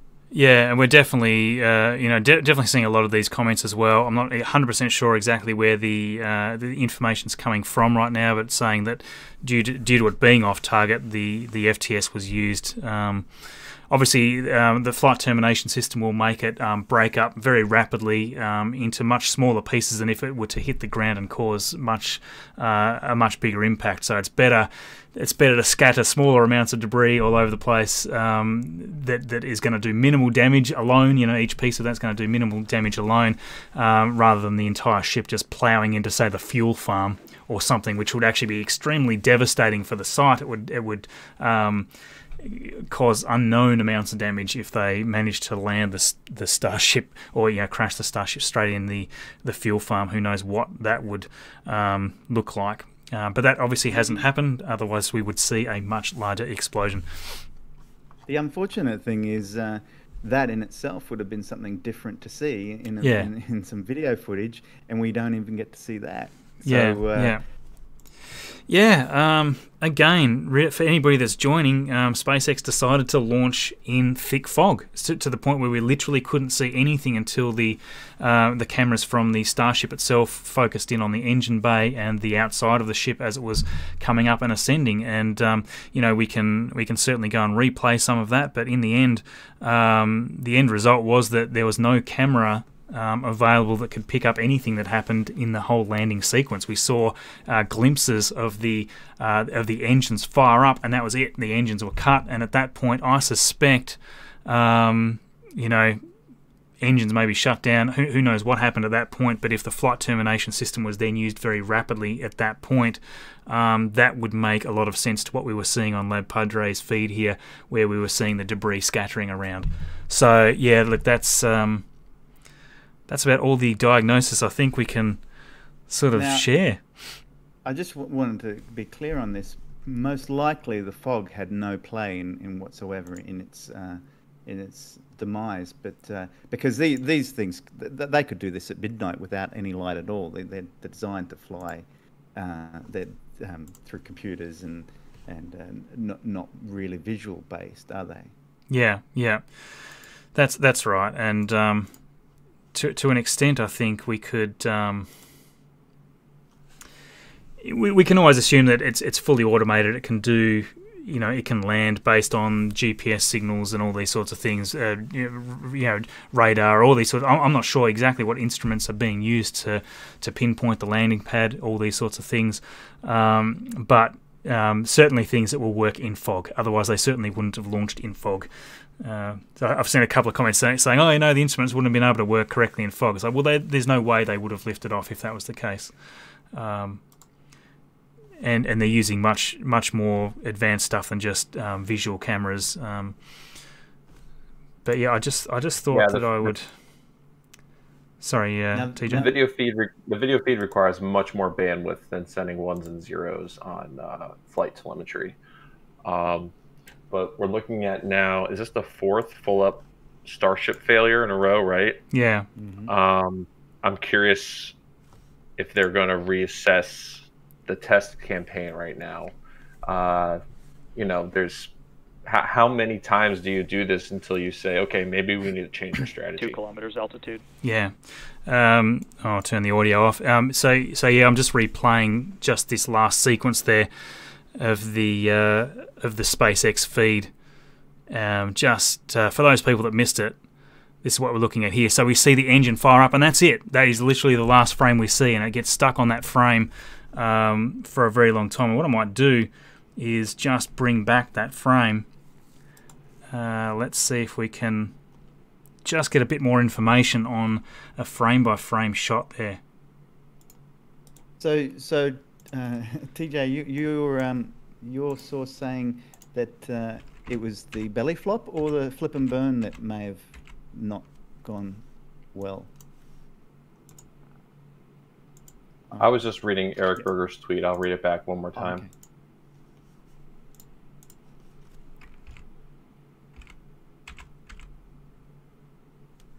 He says, it looks like the belly flop maneuver may not have gone entirely as planned. It appears the vehicle broke up prior to it hitting the ground. Yes, well, that's certainly true, I think. According to Trevor Mallman, he said that the vehicle was rotating on its axis more than during previous flights he's witnessed. But again, this is all based on the human eye, not from actual telemetry data.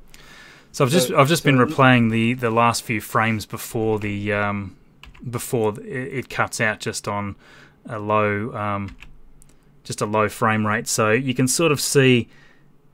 I'm just trying to see. It looks to me like only one Raptor is firing up there. If we look at that, Elon just tweeted, "A high production rate solves many ills." So yep. Well, I guess he's just saying, let's make more rockets. Yeah. Yeah. Okay. I mean, that's certainly a bummer. Yeah, a high production rate solves many ills. Yeah, indeed. So just looking at the previous flight, around the 6-minute mark is when it begins. Oh, I just saw a really good shot of something landing down. Sorry. Around the 6-minute mark of the previous flight, it begins the flip and burn. So this looks like about the point when all 3 Raptors should have ignited. The image that we're paused on now. So that's about the right time. Whether or not it seems like at this point it seems like only one fired. We don't have any other footage to know how many others. The other 2 ignited. That's but they right. pretty much all ignite within seconds of each other. Yeah. So that would be the point. Saying that, the one that was lit, it looked like a reasonably clean. I don't see any green in that. So in previous Starship missions, we've seen a green flame, which indicates that it's kind of eating itself from the inside out, because there's a lot of copper in the engines themselves, and I don't see any hint of any green in that one firing. But what I definitely don't see is either of the other 2 engines doing anything. They almost look static to me, and that may have been by design. It may have been that one engine fires, then the other, a second later, and we're just not seeing it. But all I can say right there is that only one engine was firing before that camera cut out. And yes, it's not an engine-rich burn, that one, as as another Space Nut has said. Very true, very true. So yeah, I don't really know. So David, they're saying on the NASA spaceflight stream, they're showing sort of dirt flying from impact around their camera. So that's another indication that the debris was flung out far and wide. I did see somebody else tweet that that Tim Dodd may have lost a camera. I don't know if that's true or where that came from, but I did spot that earlier. Certainly very, very close. I'm looking at some footage where there's a very bright orange glow in the sky, and about 3 or 4 seconds later the debris is hitting the ground. So it appears that it did explode during flight rather than landing on the ground. Yeah. From what I'm seeing, big chunks. And that palm tree that we've been admiring the sharpness of its quality, pieces seem to have fallen around that palm tree. So, yeah. Yeah, we definitely saw some of that there. So we still aren't seeing a road being opened yet. Obviously, that'll take a little longer. Oh, thank you. Sailing on a Summer Breeze, thank you for the super chat. For all the work you do, win or lose, these flights are sure are entertaining. Thanks for sharing the ride. Look, it's a pleasure. And look, that's right. Look, I think the only thing that was disappointing for us here is that we couldn't see anything really. And it's like I hope that in future they at least decide not to launch in thick fog like that. I think that probably goes to show a little bit about how much they really want to move towards SN15 and booster number 1 at this point. If they wasn't sort of too worried about getting a lot of visual footage of SN11.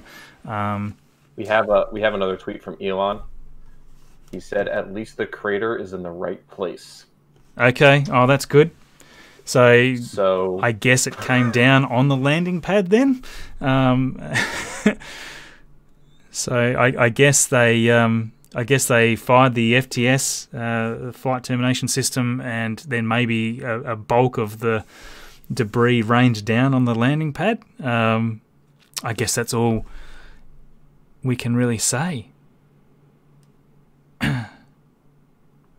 I've seen no camera shots that appear to be pointing towards what you would have thought was the landing pad area, so it's very hard to indicate whether or not. Yeah. Yeah, as many people are saying, it's just kind of sad that we couldn't see anything. Now, it's got to make you wonder. So the FAA would certainly want to see visuals as well, and it would make their job easier too. So it does make it an interesting as to that they'd be possibly questioning why he did launch in this foggy weather. There was no hurry. He had the whole day. Well, we were assuming he had the whole day. He knew something we didn't know, but there was no rush. Yeah, I was kind of surprised that he had originally tweeted that they were going to attempt it for 8 a.m. I was a little skeptical until I read it directly, and I was like, oh, okay. That's a bit unusual because it's quite, the visibility at that time of day is quite low. Most days are like that too, I believe. So for those people just joining, asking what happened to the ship is no more. It is in many pieces. The flight occurred in the fog, so we couldn't see anything, and then they appear to have not been able to conduct the flip as it's supposed to be done just prior to landing, and they've then fired off the flight termination system, leaving the debris to hit the landing pad fairly hard by the sounds of Elon Musk's tweet, but we can't see anything to confirm that right now. But yes, it's definitely no good. There's another comment there from Madeline saying everyday astronaut lost their camera from the explosion. So if that's the case, then there must be, the camera wasn't on the landing pad, so there must be debris coming out quite a way. Yeah, and David Vermont there saying that it's more dramatic than that. Big bits raining down all over the site. So, yeah, we'll have to look at other feeds. Obviously, we're not going to be re-streaming other people's feeds because we're not licensed to do that. We're lucky to have Lab Padre here to share their feed. We've shown that footage. But yeah, it's been an interesting morning. Let's put it that way.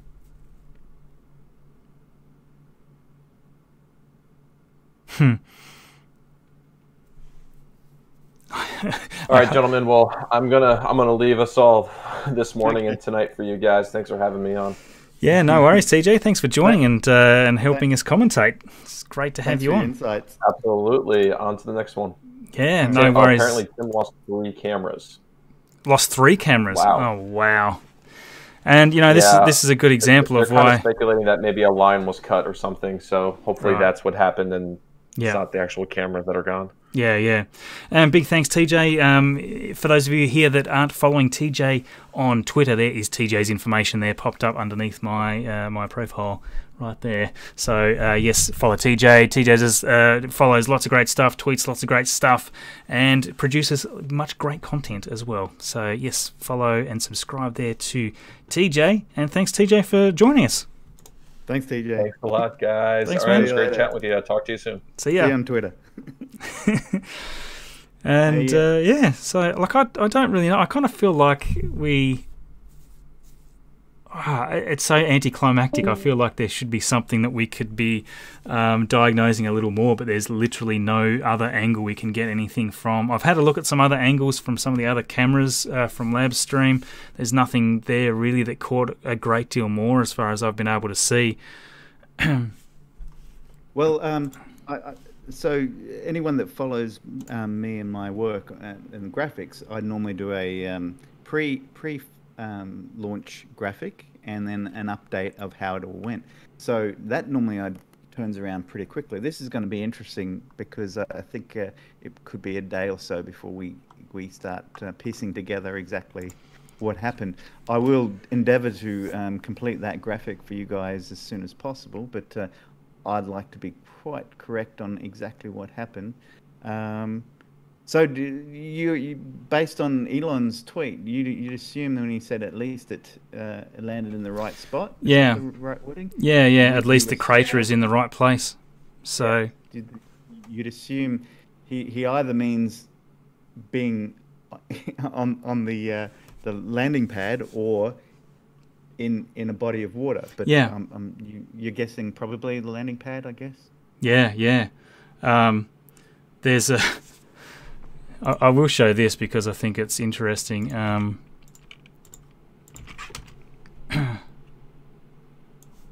Let me just quickly bring this up here. I'm sorry. I'm just watching a rival network lifting one of their cameras up in the air. I'm assuming they're saying, because I can't hear what they're saying, but I'm assuming they're saying we lost one of these. We lost. Yeah. So here's a little piece of footage. Just tweeted before. There's just a little snippet of NASA spaceflight, one of their cameras, tweeted by one of my friends, Shadow Zone here. And yes, obviously go and support their feeds, but you can sort of see quite a big piece of debris smash into the. See that glow? See, you saw the glow? Yeah. So if we bring that, you sort of see a general glow around there. And then followed by debris running down and quite a hefty piece of debris that hits right beside. Wow, look at that. So yeah, that's so that's something we haven't seen before. So that would indicate that the flight termination system may have been. Would you assume that it has exploded in the air rather than on the ground, isn't it? Yeah, definitely. Because you can see, if we actually just keep watching that replay, you can see debris raining down far and wide. There's oh wow, look at that. Unless it's hit the ground there and then the pieces, but wow. Everything's just kind of coming down at such a wider angle. It doesn't seem like an explosion that's hit the ground and then gone up. There's something that hits the ground at a real velocity there too. Just near the camera, you mean? Yeah. You see this Where is it? Right there. You just see this, obviously quite a thin piece of steel or something's just slammed into the ground. Wow. That's crazy. We're understanding that a few of the guys have lost some cameras. Is that correct, or at least their feeds? Yeah, that's what we're hearing. Wow, what a bizarre morning. So yeah, some people thinking maybe the Raptor itself blew up, and but yeah, I mean there's a lot of assumptions going around simply because we can't see a great deal. So that's kind of it really. So yeah, well, no more excuse to miss work this morning. So much for not. Yeah, look, it's definitely been an interesting morning, put it that way. Jim Irving saying, "Good boom, go boom, sad." We're all in this together. We all, everyone that's following this, we all want to see SpaceX and Elon succeed as much as everyone else. Yeah. That's it. Certainly, yeah. It's always good to remember that these are prototypes. It adds a little extra frustration, I think, to a lot of people, and I'm sure I'm going to get a heck of a lot of comments.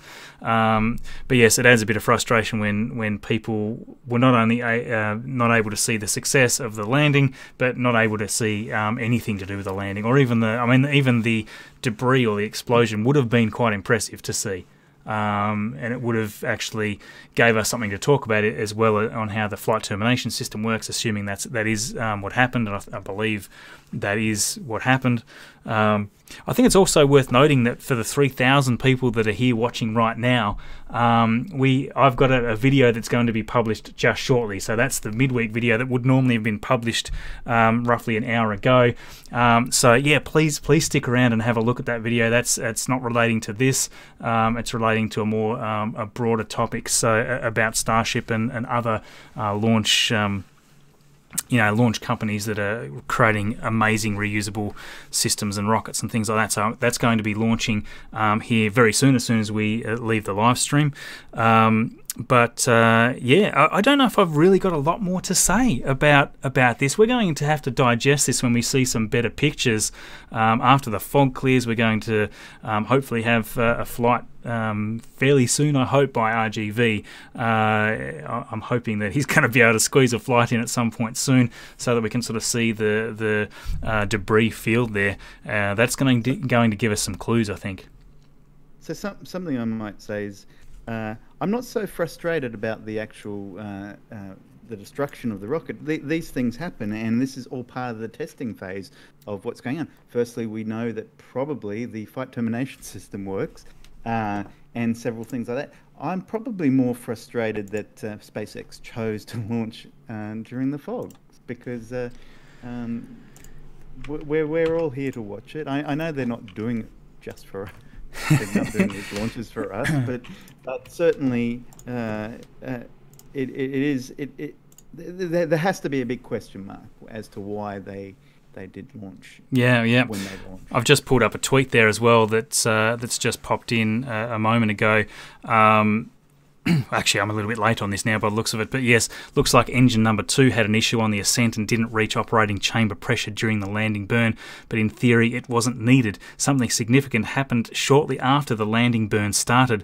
We should know what it was once we can examine the bits later today. So I mean, that's more evidence that something very reasonably catastrophic happened just after that landing burn started, and I suspect that's why we saw the feed cut out and we just saw that still frame. I suspect the ship was no more at that point. As soon as that second engine tried to fire,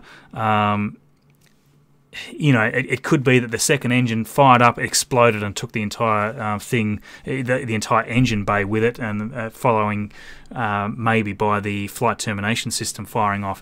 We haven't had confirmation on the flight termination system firing, I don't think.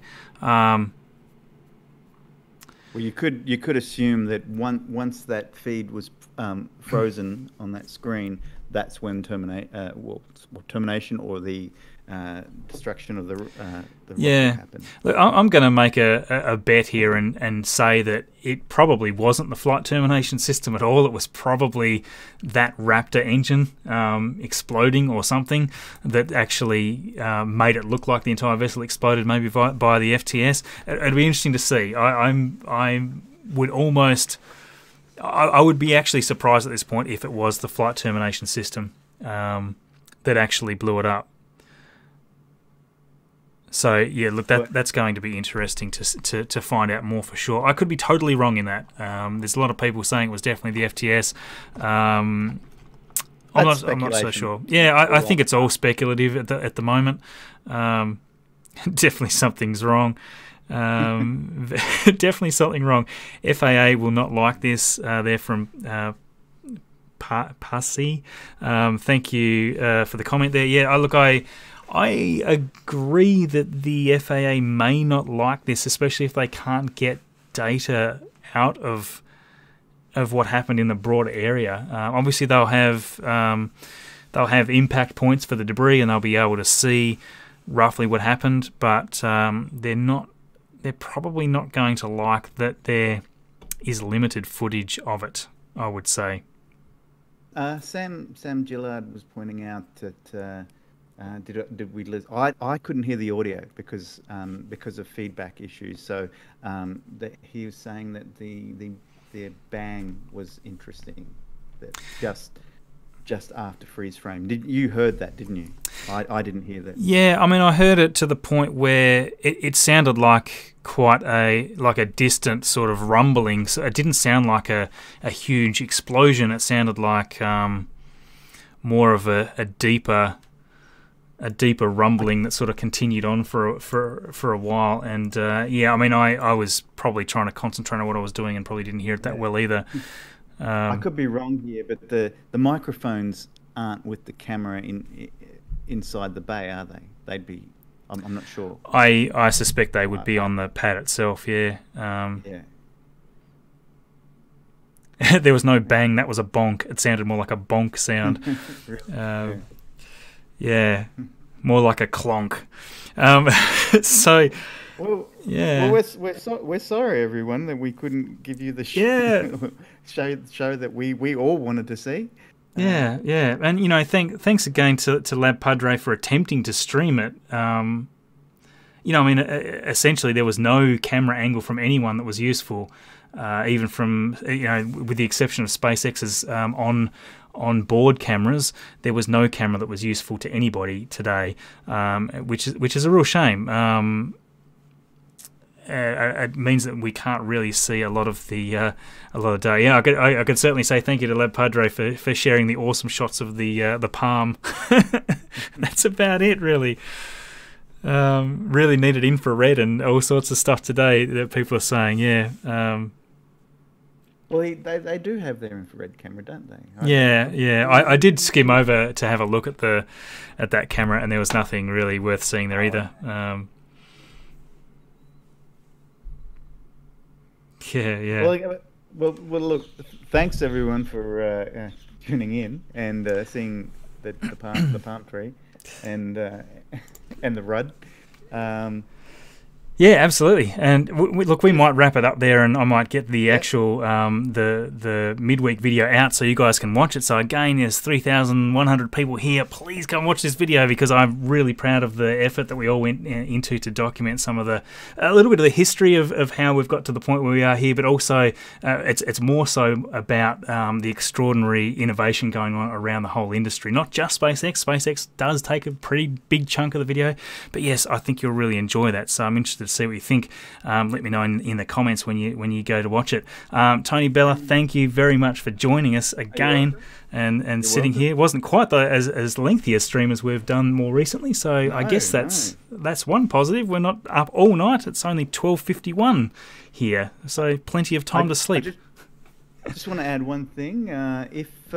Just while we're still here, I would love to just a quick shout out as to where you guys are around the world watching, and before we sign off, I'd love to know, and I'll take a kind of a snapshot of the screen so I can kind of plot that out on that little map, and maybe Marcus to post that up later in today or tomorrow on Twitter, and no, that sounds great. We can definitely do that. So also as well, put in where you're watching from, and also put in your time, because the time zones are actually almost just as interesting for me. Just seeing the broad range from everybody watching right around the clock, and I find that also equally interesting.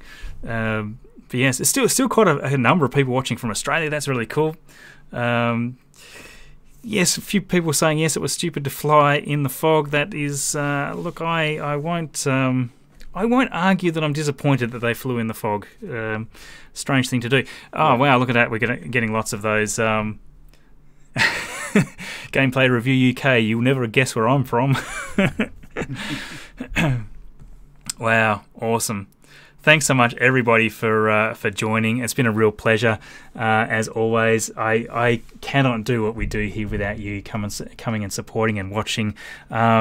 Sorry, it wasn't quite the live stream we would have all liked to watch today. I think apart from that, the stream itself went reasonably smoothly. Hopefully, you were able to hear the audio well, and Tony was mixed in okay with TJ and whatnot.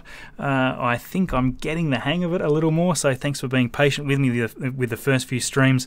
Yes, there's a lot of locations coming up there, Tony. You can probably copy and paste a bunch of those, and we can do some map work there. That'll be a bit of fun.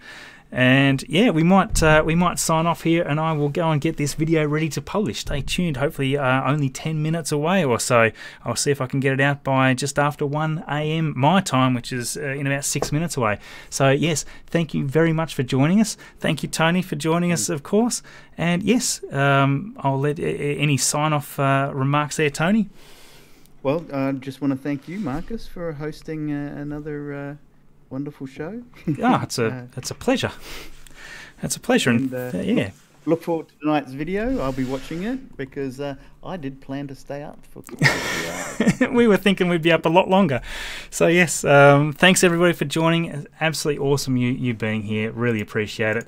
And yes, we will see you all in the upcoming video and also the next live stream, which will probably be a little way away with SN15 or BN1, whichever comes first. So yes, we will see you all soon. Stay tuned. We will be back very shortly.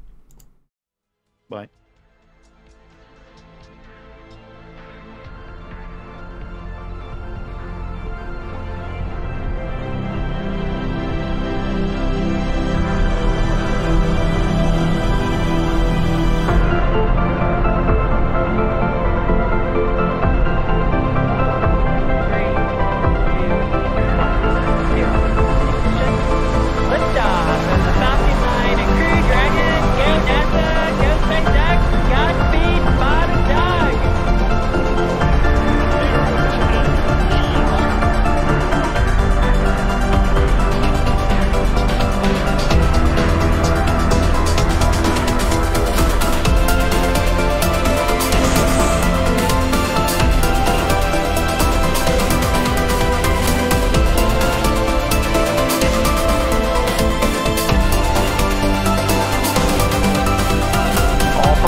Really is fundamentally a new era in spaceflight, a new era in space exploration.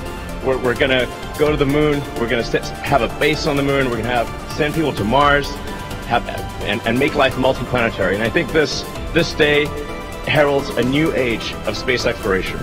That's what it's all about.